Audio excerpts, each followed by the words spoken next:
I have always been a garment maker. For me, sewing my own clothes has been the centre of this Venn diagram of things that are important to me, which is practicality, ethics, and also artistic expression. But many of you know I've been struggling with garment making. I have here my abandoned rain cape project, abandoned for the second time, largely because now it's just too heavy for me to maneuver through the sewing machine with my disabilities. And so over this past year, I've been trying different things to try and keep me sewing. I did my first patchwork project, I did English paper piecing, and I bought my Cricut machine in the hope that it might help me take my quilting journey to the next step, because I'm vastly limited by the fact that I really struggle to use a rotary cutter, and I think I found the perfect project to put all of these things to the test and bring them all together. When I was making my EPP project, I got really into watching quilting YouTube videos, and I came across this creator called Stitch with Rachel. And she has a very different style to me, but that's part of what attracted me to her channel, because she makes things that I would never make in a million years, and so that's fun for me to watch. And one of the things she made was this campervan quilt from Tilda.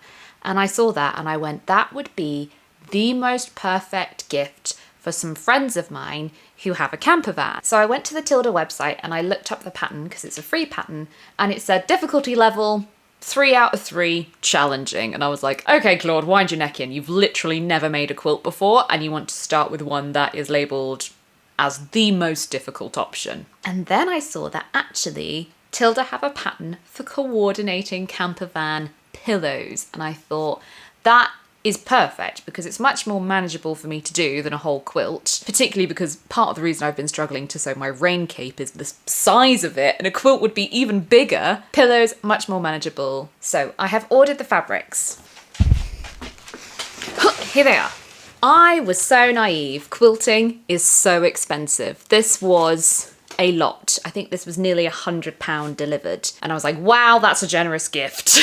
But because of the nature of quilting, to have this variety of colours and prints, I had to just buy a 1/4 metre of everything, even if I needed this much. So some of these fabrics are Tilda regular ranges. So I've got some chambrays that are their regulars and some ginghams that are sort of regulars. But the rest of them are from the Wallflower collection and the Creating Memories collection. And so I had to mix and match orders from 3 different places to get the fabrics I needed, only to discover that in Rachel's video, she mentions that a place where you can buy a kit, which I believe is Holly's Haberdashery. So if you have seen this and you're like, oh, I'd love to make one of those, don't do what I did, just go and buy the kit. Because not only is it more cost effective, but you'll also won't have the headache of being like, oh, this one isn't in stock on this shop and this one isn't on stock in this shop, and end up having to have 3 things delivered. So while, yes, I have spent a lot of money on this fabric and also coupons, this represents over 20 coupons. 20 coupons is nearly 1/3 of my allowance for the year. While that is a lot, some of these I'm going to use just a few inches of. So I have some other projects in mind to use all these really beautiful prints. And I think, I've talked about this before, every now and again I get a little bit of secondhand fatigue. And I'm like, I just want something nice and new and shiny. Oh, was this a treat? Oh my goodness. They're just, oh, look at that one. They're just gorgeous. So yes, it was expensive, both financially and in terms of coupons, but this will keep me on the straight and narrow because I've sort of filled my cup up a little bit. And this is the point of having this system in place. It's that so I'm not constantly depriving myself to the point where I get burnt out and then end up making purchases that I regret. So how am I getting around the fact that I've got a whole load of tiny weeny little pieces to cut and I can't use a rotary cutter? That is where the Cricut comes in. So basically what I've done is I've made a Cricut project which will cut all of the things which are, you can't see it, but the measurements are on my external monitor up here from the pattern. So I've also labelled some of them, and I was hoping that I could get my water erasable or heat erasable pens into the Cricut, because my Cricut has a slot for pens. They don't fit, and apparently you can buy adapters and stuff, but anyway, I'd hoped that I'd be able to also write on which piece it was and then wash it off later. It looks like chaos, but because it's colour-coded, what happens is when I press make, it automatically spaces everything as efficiently as possible. That's just incredible. However, like that one that's hanging out down there, there's no reason it can't go there, is there? So I can tweak things if I want to myself, but you can see like this pink mat, there's only one, that's all it's going to cut. I've got a long thin bit here that needs to be cut.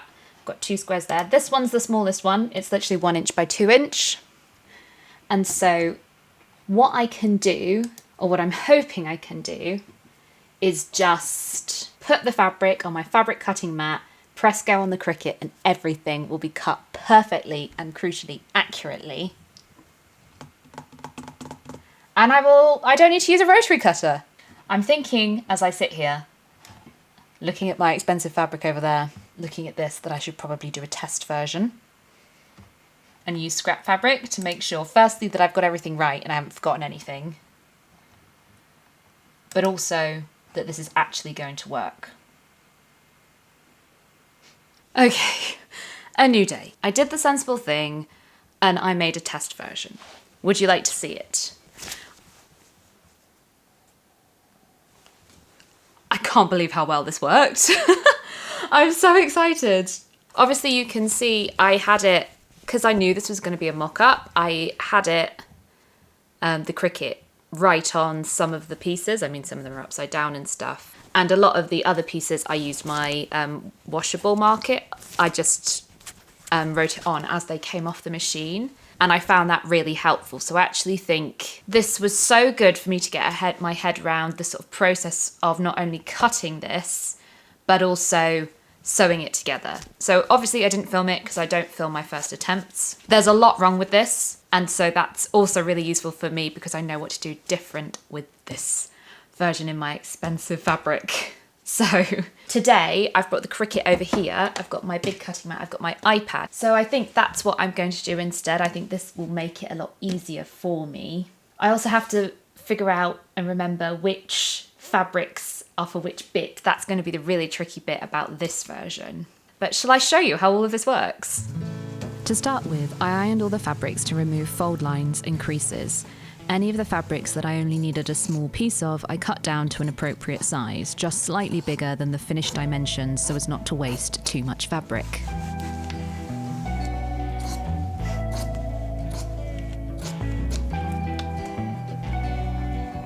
For some of the background fabrics that I needed to cut a lot of pieces from, I left the width of the fabric longer than the cutting mat and just trimmed any excess overhang on the sides. I could leave the excess draped on the table, but if I kept the extra width, it wouldn't fit in the machine. The Cricut mats are adhesive, so I just had to line the fabric up with the grid on the mat and then press it in place, smoothing it so there were no bubbles or creases. I could then load the mat into the machine and start cutting. Pressure default, loaded rotary blade. Let's go! You can see here how the extra fabric just extends past the end of the mat and didn't interfere with the cutting process. This meant I could just reapply the fabric for the next round of cutting in this fabric.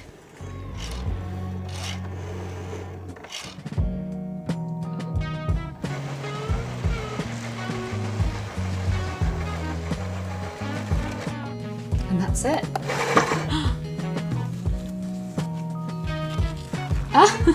The Cricut cuts the shapes with the tiniest of gaps between them, so I had to peel away the excess, and then I could peel off the shapes.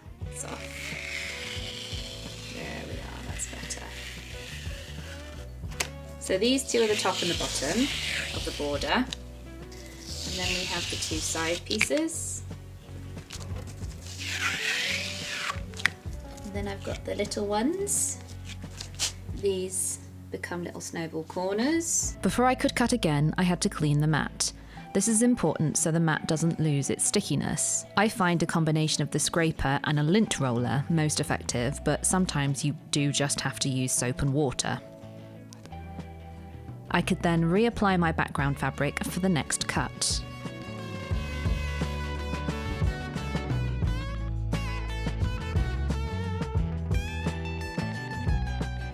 This time there was space left at the bottom, meaning I could load up the other end of the mat with the next fabric at the same time. Then I could just flip the mat around between cuts.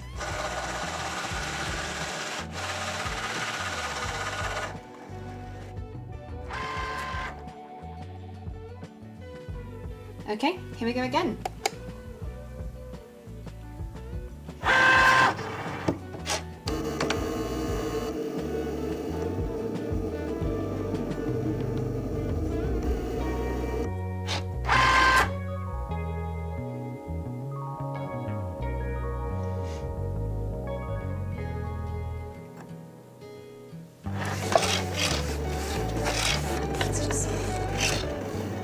Before marking up all my pieces, I thought I had better do a test to make sure the water erasable marker actually worked on this fabric. It's completely gone.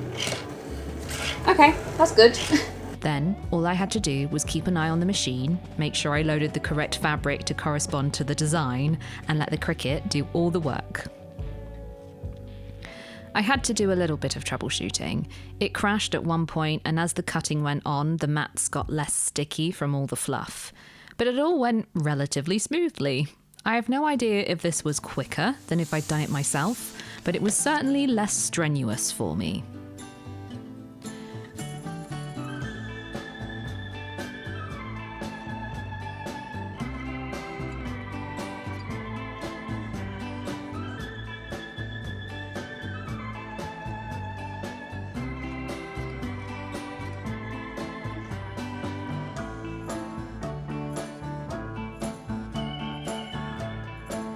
So I've laid out both colourways of the design. You can sort of see how the campervans emerge. I like the two of them together. I was a bit worried that the mustard and this yellow might not work, but I think it's fine. I think, yeah, I mean, like, they'll sit nicely on a sofa together, won't they? This is coming up a lot browner on camera. It is more mustardy. So I laid them out like this to make sure that I hadn't lost any bits or I hadn't forgot to cut any bits. I had my first issue with the Cricut, and it wasn't really the Cricut, it was user error. I put the selvage in the cutting area, and so I stuck the fabric in the wrong place basically, and so I had to recut some of these. I was going to try and start sewing these together today, but I had a 5:30 start, thanks Sagan, and I don't really think I'm up to it. What I might do is, the first step is to make all the diagonal seams. So, for example, like these become the wheels, and you have to do this thing that quilters call snowballing the corners. Now, why everything in quilting has to have a ridiculous kitschy name, I don't know. But essentially, it's a way to turn squares into an octagon quite easily, and you sew on the diagonal of all these little bits, and then you flip it back and trim it, and you get a little filled in octagon thing, which looks kind of circular. And there's loads of them in this design. So like a lot of these to get the angles on the top of the caravan and at the windscreen and stuff like that. They're all done with these snowballed corners. I've ended up with the luggage on top of the campervan the same on both. I couldn't find this fabric for this colourway. It's not supposed to be this one. And I bought an additional fabric. I bought this one instead. But when I put it there, I didn't like the way it looked. I think the scale was too big for that piece. Do you know what I mean? It's the same sort of scale as this. And so, I don't know, it looked weird to my eye, and so I decided against it and I just put the same. My friends have recently gotten engaged, so what I'm going to say is that it's to represent the fact that while we're all on different journeys in relationships, we help each other carry the same baggage. Is that really enough? I don't think it really matters. They've got the same luggage on the roof. It's fine. They have ended up a little bit his and hers, with like pink and blue with the same fabric here. The other thing I hadn't realised was that because of the way I cut it, my stripes are going in different directions. So I've got horizontal stripes for these pieces and vertical stripes for these pieces. I don't think it matters. It doesn't show up on camera. I don't think it will really notice from a distance either. I think it's fine. I think it's fine. Anyway, to do this snowballing action correctly, you need to draw on a diagonal line. So I think that's just what I do.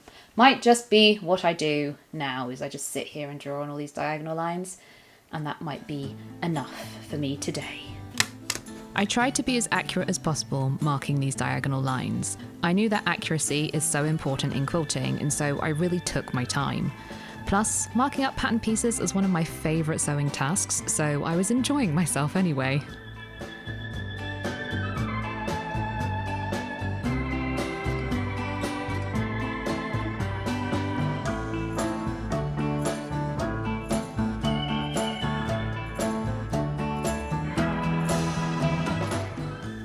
I could then make a start on sewing all these diagonal seams.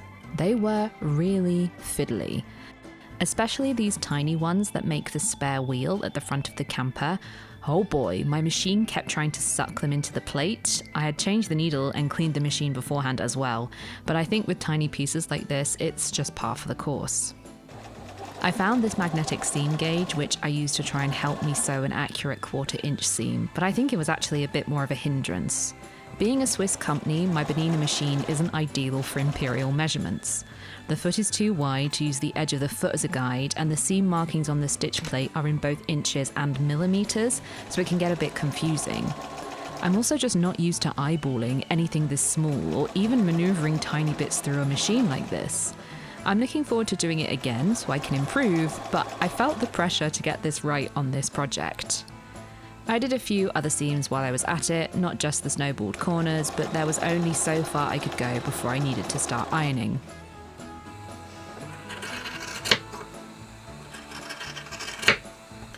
So I've found I prefer to trim these before I press them. I've got my iron plugged in, heating up, and I've devised a very clever system for not leaving the iron on and forgetting about it, which is I put it in the same socket as my sewing machine. So I have to switch the sewing machine off, and I have to switch to plug the iron in, and I have to switch the iron off to plug the sewing machine in, and that way I know that I'm definitely not leaving the iron on.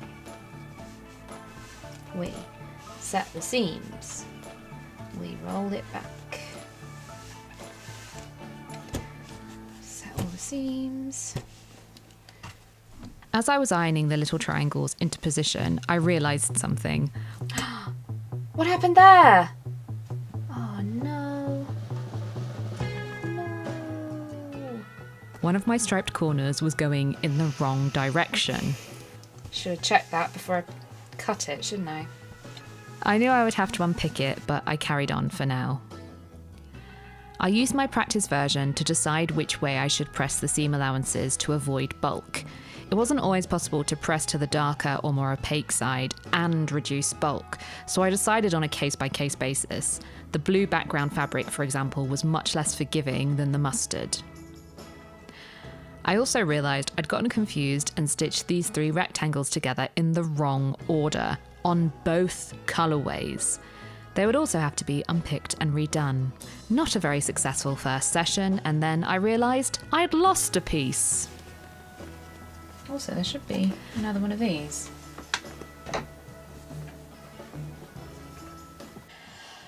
Oh, thank God I found it. I have rearranged all the furniture. I have no idea where it was. I imagine it somehow static to my bum or something, and so that when I stood up, it dropped down. But here we go. The iron's not really on, but we'll give this a quick press. I'm not taking any more chances. I have clipped everything. Well, everything that I can currently do. Still need to go downstairs and recut that bit. But I am waiting until I'm sort of done all of this and my sort of sewing session is ended, and then I'll go downstairs and have lunch, and just means it's efficient for trips up and down the stairs, which I've already done too many of today anyway. But yeah, I'm not taking any chances. I've double checked everything. So this is where this one needs to go, and I need to double check compared to the other one, which I think is this one. Yeah, that I don't end up with two the same. So it needs to go that way. Okay, so let's put a clip in it. It's mad, isn't it? It was so funny because Woody and I were having this discussion, I think literally yesterday. For both of us, for whatever reason, the second one always goes worst. And so maybe I should start filming the first attempt. I don't know. But I was so confident coming into this, and now I'm like, no idea. Okay, chain piecing. Let's go. I fixed that one piece of the wheel that was facing the wrong way and chain pieced the last few sections before I could start assembling the units into strips to then turn into the block.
I don't really know what to do about these wheels because they simply don't line up. What have I done wrong?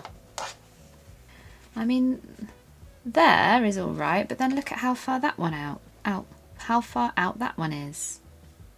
But I definitely lined these up. Where's my practice one? I definitely line up better on the practice one. Still not brilliantly though. I don't really know what I do about that. Let's try again on the other one. Okay, so on the second one, what I did was tried my best to line up these points where they meet. They're not exact by any stretch of the imagination. But it just looks then like the curl of the tyres is underneath. You know, they just look like big tyres then, don't they? So what I think I'm going to do is I'm going to reattempt all of these. But then can you imagine if I move that one higher up? It's going to be a massive gap. But I mean, I've got to try again. I can't leave it like that. It looks bloody awful. I did try again with much greater success, and then I could move on to the final angled corners. For these, you had to construct the unit first and then measure in along the sewing lines to get the angle of the piece just right. I used this technique with holding pins for accuracy and pinned the pieces in place. I wasn't taking any chances with these angles after having to redo the wheels. The light was quickly fading, and so I made a last-ditch attempt to sew all the units together before the end of the day. I was really pushing it at this point in terms of fatigue, but I was in the zone, and there was no guarantee I'd remember what I was doing tomorrow. The clips definitely helped me to ease these long pieces in, and had the added benefit of keeping the seam allowances pointing the right way until I got to them. I saw someone online, I can't remember who, using the screwdriver that came with their sewing machine as a little tool for this purpose, and so I tried it on this project and loved it. Perfect for those tiny seam allowances.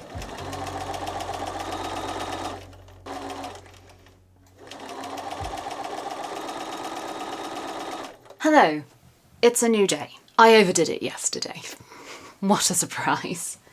But I did get both of my campervan blocks mostly together. I was sort of worried about losing pieces, so I just wanted to make sure it was all sewn up into one piece. I've still got to add the borders, so that's what I'm going to do first thing. And I've actually just already looked at one and gone, oh shit, that's wonky. It's that bit there that's wonky, and that's skewing that one off. Oh well, I don't know how quilters do it. I'm too much of a perfectionist for this. It's so hard. Anyway, I need to add the borders, And then I need to decide, because I haven't thought about this at all, how I'm going to quilt them. More research needed, but in the meantime, let's get these borders on. Oh dear. It's quite wibbly wobbly, isn't it? It might need clipping.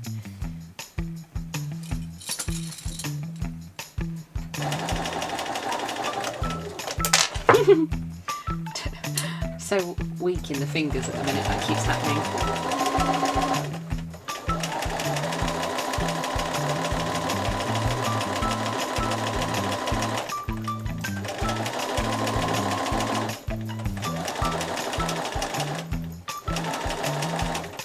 Once the borders were on, all I had to do was press the seams and the blocks were complete. Now, the patchwork may be finished, but I still had to quilt them, make the back of the cushion, and add the binding, all in time for Christmas. But you'll have to wait until part 2 for that, because that process was even longer than the assembly of the camper vans. So make sure you subscribe and put your notifications on so you don't miss part 2, and I'll see you there. Thanks for watching. See you next time. Am I doing it right? Am I quilting?